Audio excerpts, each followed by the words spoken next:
नमस्कार दोस्तों, ढोल में पोल चैनल में आप सब मित्रों का हृदय से अभिनंदन करता हूं। दोस्तों, आज हम देखेंगे कि क्या प्राचीन आर्य अपनी स्त्रियों को बेचते थे, खरीद फरोख्त होती थी, गौ मिथुन क्या होता था और ये जो है किस तरह से अपनी स्त्रियों को संभोग के लिए किराए पर दे देते थे प्राचीन आर्य, और क्या होता था ये बहुपत्नीवाद, बहुपतित्ववाद, और क्या होता था ये स्वच्छंद संभोग, स्त्रियों की छूट जो है स्त्रियों को, और जिसे कहा जाता था नियोग। तो दोस्तों, आज के वीडियो में ये महत्वपूर्ण जो है जानकारी हम आपके सामने रखते हैं। आइए देखते हैं दोस्तों कि देखिए, प्राचीन आर्यों में स्त्रियों की बिक्री होती थी। विवाह की आर्य पद्धति से लड़कियों की बिक्री का किया जाना प्रमाणित होता है। किससे? जो आर्य पद्धति थी विवाह की आर्य पद्धति, उससे लड़कियों की बिक्री का क्रिया किया जाना यानी बेचा जाना प्रमाणित होता है। तांत्रिक शब्दावली का उपयोग करना हो तो पिता क्या देता था? गौ मैथुन देता था। पिता क्या देता था? लड़की का गौ मैथुन देता था और कन्यादान लेता था। इस बात को दोहराने का यह दूसरा तरीका है कि गौ मिथुन के लिए लड़की बिकती थी। गौ मिथुन विवाह में जिसे कहा जाता था गौ मिथुन, उसके अनुसार लड़की बिकती थी। गौ मिथुन का मतलब था, क्या मतलब था गौ मिथुन का? एक गांव और एक बैल, एक गांव और एक बैल, जो कि एक लड़की की योग्य कीमत समझी जाती थी। एक लड़की की क्या कीमत समझी जाती थी जिसे गौ मिथुन कहते थे? वो था एक गांव और एक बैल। ये जो कीमत थी लड़की की। अपनी लड़कियों को उनके पिता तो बेचते ही थे, अपनी पत्नियों को उनके पति भी बेचते थे। हरिवंश पुराण में और 79वें अध्याय में लिखा है कि जो पुरोहित संस्कार कराता है, एक पुण्यक व्रत होता था, एक पुण्यक व्रत, उसकी दक्षिणा होनी चाहिए। पुण्यक व्रत में ये स्त्रियों की ही दक्षिणा होती थी। ये जो है 79वें अध्याय में हरिवंश पुराण में लिखा है कि पुरोहित जो संस्कार कराता है उसकी दक्षिणा क्या? पुण्यक व्रत होनी चाहिए। और इसका कहना है कि ब्राह्मण स्त्रियों को उनके पतियों से खरीदा जाए, ब्राह्मण स्त्रियों को उनके पतियों से खरीदा जाए और ब्राह्मण पुरोहितों को दक्षिणा के तौर पर दिया जाए। इसे कहते थे पुण्यक व्रत। पुण्यक व्रत में यह था कि जो पुरोहित यज्ञ कराता था वो जो है उसकी जो ब्राह्मण जो कराते थे, ब्राह्मणों की पत्नियों को खरीदा जाए और उसको पुरोहित को दिया जाए दक्षिणा में। इसका कहना है कि ब्राह्मण स्त्रियों को उनके पतियों से खरीदा जाए और ब्राह्मण पुरोहितों को दक्षिणा के तौर पर दिया जाए। उससे यह सर्वथा स्पष्ट हो जाता है कि कीमत लेकर अपनी पत्नियों की बिक्री करते थे ब्राह्मण, क्योंकि जो दक्षिणा का अधिकारी था पुरोहित, जो संस्कार कराता था, उसके लिए क्या था? पुण्यक व्रत। और उसकी दक्षिणा क्या थी? ब्राह्मण पत्नियों को खरीदा जाए और जो है उसको दे दिया जाए पुरोहित को। यह भी एक सच्चाई है कि प्राचीन आर्य अपनी स्त्रियों को संभोग के लिए किराए पर देते थे। महाभारत में अध्याय 103 से 183 तक माधवी का जीवन चरित्र दिया है। माधवी कौन? यानी वो राजा ययाति की लड़की। और राजा ययाति कौन? वही राजा ययाति जिसने कि अपने पुत्रों को जो है अपना विषय भोग उसका पूरा नहीं हुआ, उसकी जो है जिंदगी जो है समाप्त होने वाली थी, बुढ़ापा था भयंकर। तो उसने अपने पुत्रों से कहा, यदु से, पुर से, इनसे, कि मुझे जो है अपनी जवानी दे दो बेटा, अभी मुझे भोग से मेरी तृप्ति नहीं है, भोग विलास से। तो सबने मने, यदु ने मना कर दिया था और फिर जो है पुर ने जो है अपनी जवानी दे दी थी। तो पुर को फिर राजकाज जो है सौंप दिया था ययाति ने। तो ये ययाति जो है वही राजा था जो बड़ा कामी था। तो दोस्तों, इसने क्या किया? इसकी एक लड़की थी माधवी, राजा ययाति की।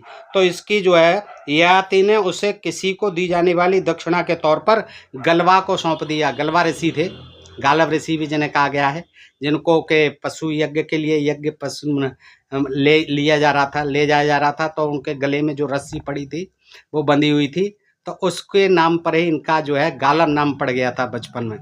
ये ऋषि थे, इतने विद्वान हुए आगे चल के कि ये यज्ञ आदि कराने लगे और दक्षिणा के तौर पर इन्होंने जो है यात से क्या मांगा, कुछ भी दक्षिणा मांगी तो उन्होंने कुछ नहीं, असमर्थता अपनी व्यक्त कर दी। तो उन्होंने कहा अपनी पुत्री को ही मुझे दे दो। तो दक्षिणा के तौर पर याति ने अपनी लड़की जो माधवी थी वो गलवा ऋषि को यानी गालव ऋषि को सौंप दी। गलवा एक ऋषि था, उसने माधवी को 3 राजाओं को किराए पर दिया। देखिए ये मैं वीडियो बना चुका हूँ दोस्तों कि उसने माधवी को 3 राजाओं को बिक्री के लिए दिया, 1-1 साल के लिए, जब तक एक पुत्र हो जाए, फिर दूसरे को, तीसरे को। क्योंकि उसने जो है विश्वामित्र को अपनी गुरुदक्षिणा देनी थी और विश्वामित्र ने मांग लिया था क्रोध में आकर के, जब जिद की थी गालव ऋषि से कि तुझे अगर देना ही है, तू ज़्यादा जिद कर रहा है तो मुझे 800 घोड़े दे जिनके के सफ़ेद रंग के हों, श्वेत रंग के, और कर्ण जो है काले हों, कर्ण यानी कान श्याम वर्ण के हों, ऐसे लाके दे। तो वो बड़ा परेशान, तो फिर राजाओं के पास जाता है और राजाओं के पास जो है मांग रखता है। सबसे पहले याति के पास जाता है। याति कहता है कि मेरे पास कुछ नहीं, आप इस कन्या को ले जाओ और इसके आधार पर आपको अन्य राजाओं से ऐसे श्याम कर्ण घोड़े मिल जाएंगे। तो ये पहले राजा पर पहुंचता है, 200 घोड़े मिल जाते हैं, 1 साल के लिए छोड़ता है, एक पुत्र पैदा हो जाता है। फिर दूसरे वर्ष पहुंचता है, उसको ले आता है, फिर दूसरे राजा पर जाता है, 200 घोड़े उसके पास मिलते हैं, फिर 1 साल रहती है और फिर एक पुत्र प्राप्त हो जाता है उसको, फिर तीसरे राजा को सौंप देता है और फिर वहाँ एक पुत्र होता है, उससे 200 घोड़े मिल जाते हैं। 200 घोड़े कम रह जाते हैं तो उसके बदले में वो विश्वामित्र को सौंप देता है और विश्वामित्र भी उसके साथ फिर काफ़ी दिन तक उसे रखते हैं दोस्तों।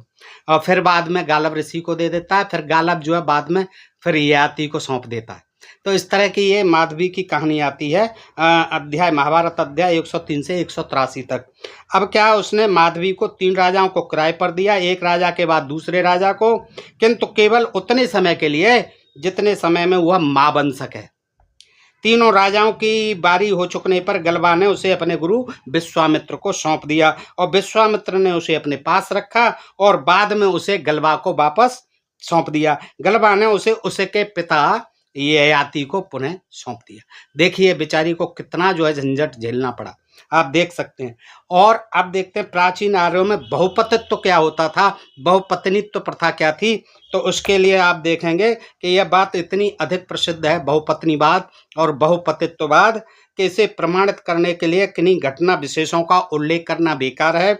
लेकिन जो बात उतनी ज्ञात नहीं है वह है स्वच्छंद संभोग की, वह है स्वच्छंद संभोग, चाहे जिसके साथ स्वच्छंद संभोग, आज़ादी थी पूरी संबंध बनाने की।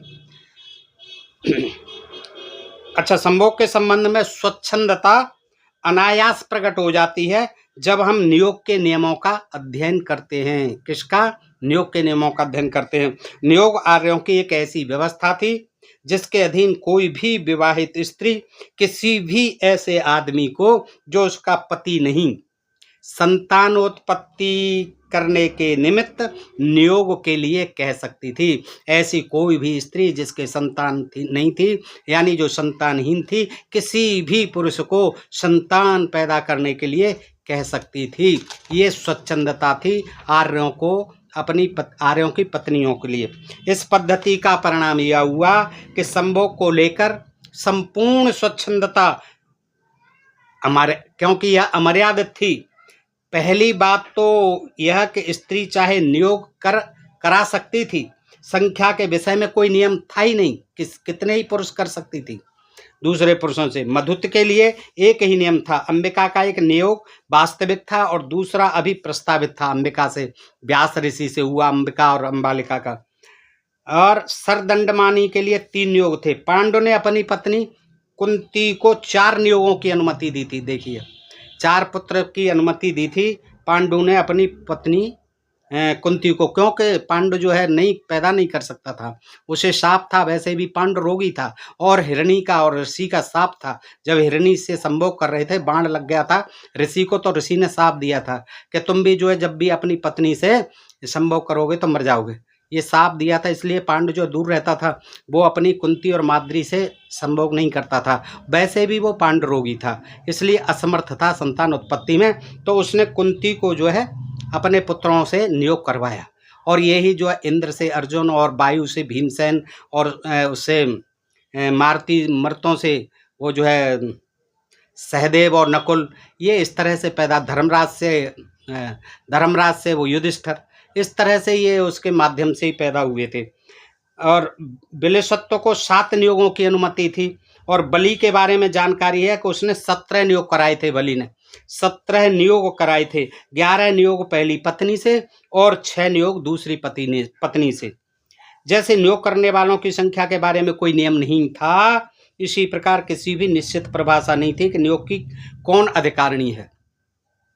नियोग पति के जीवन काल में भी होता था और ऐसी हालत में भी जब पति संतानोत्पत्ति के अयोग्य न हुआ हो सकता है कि प्रस्ताव पत्नी के द्वारा ही होता हो, नियोगकर्ता का चुनाव उसी का होता हो। उसे इस बात की स्वतंत्रता थी कि वह तय करे कि वह किसके साथ नियोग करेगी और कितनी बार करेगी। यह पूर्ण आजादी थी। आदमी और औरत के बीच जो निषिद्ध संभोग हो सकता था, यानी अवैध संभोग हो सकता था, उसी का दूसरा नाम नियोग था। यानी जो अवैध संभोग होता था, जिससे कि अवैध संतान पैदा होती थी, उसका नाम जो है, धार्मिक नाम इन धर्मशास्त्रों में क्या दे दिया गया? नियोग। जो 1 रात के लिए भी हो सकता था और जो 12 वर्ष के लिए भी रह सकता था, जिसमें उसका पति भी मौन सहयोगी माना जा सकता था। यानी पति के रहते हुए भी देखिए कितनी आज़ादी थी स्त्रियों। प्राचीन आर्यजनों के समाज की यही नैतिकता थी और ऐसे ही उनके रीति रिवाज थे। दोस्तों, स्त्रियों की खरीद फरोख्त तो आज भी होती है और तमाम जो है वेश्यावृत्ति आज भी होती है। ये पहले से ही चली आ रही है, ये कभी समाप्त नहीं होती है। देवदासी जो है धार्मिक वेश्यावृत्ति है, जो मंदिरों में आज भी हो रही है। तो ब्राह्मणों का नैतिक स्तर कैसा था आप देख सकते हो। सत्य बात कहनी हो तो वो वैसे ही थे जैसे आम आदमी, कोई खास विशेषता नहीं। कहने को वो कहते थे हम ब्रह्मा के मुख से पैदा हुए, हम सर्वोच्च हैं, हम सबसे उच्च हैं, लेकिन ऐसी उच्चता वाली कोई बात दिखती नहीं थी। आप खुद देख सकते हैं इन उदाहरणों से कि वो एक सामान्य जन की ही भांति होते थे। और वो कितने भ्रष्टाचारी थे, उनके आचार विचार से कितने जो पतित थे कि आप जो है जन्मेजय के पुरोहित वेद का शिष्य है उत्तंक। कुछ उदाहरण देखते हैं। वेद जो है गुरु था, किसका? जन्मेजय का पुरोहित था। और उसका शिष्य कौन था? उत्तंक।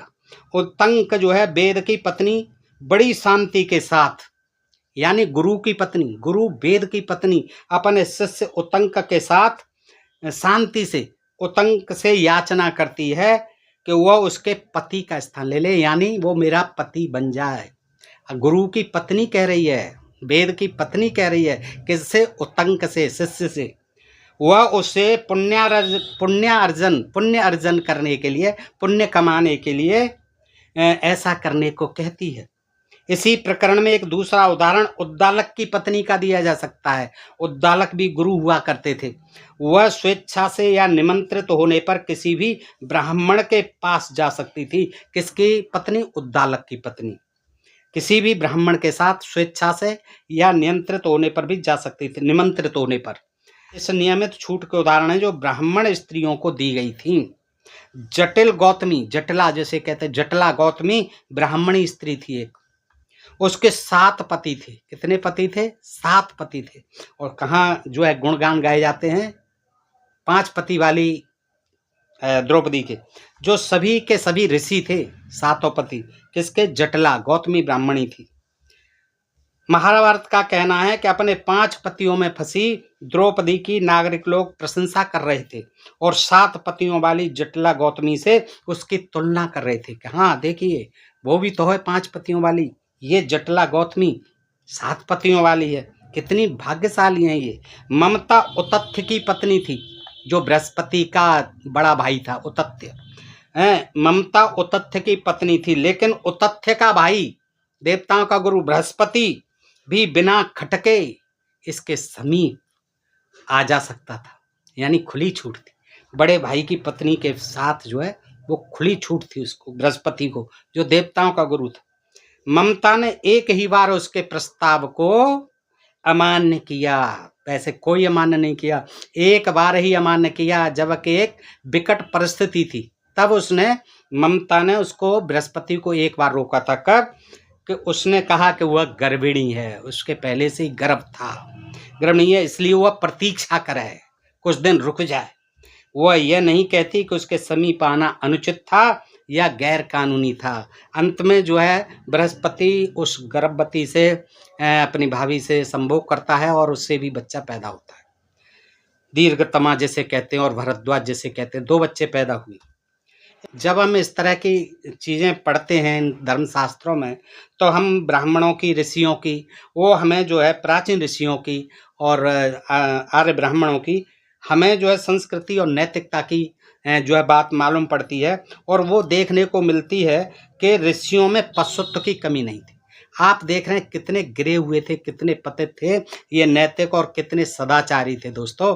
ये जो है बहुपतित्ववाद, एक पत्नी के देखिए कितने पति हो सकते थे, कैसे वो तमाम पतियों से नियोग कर सकती थी, कैसे जो है अपनी स्त्रियों को किराए पर सौंप देते थे, किराए पर दूसरों के संभोग के लिए बेच देते थे और किस तरह से अपनी जो है स्त्री लड़कियों की बिक्री करते थे गौ मिथुन के नाम पर शादी संबंध के समय पर।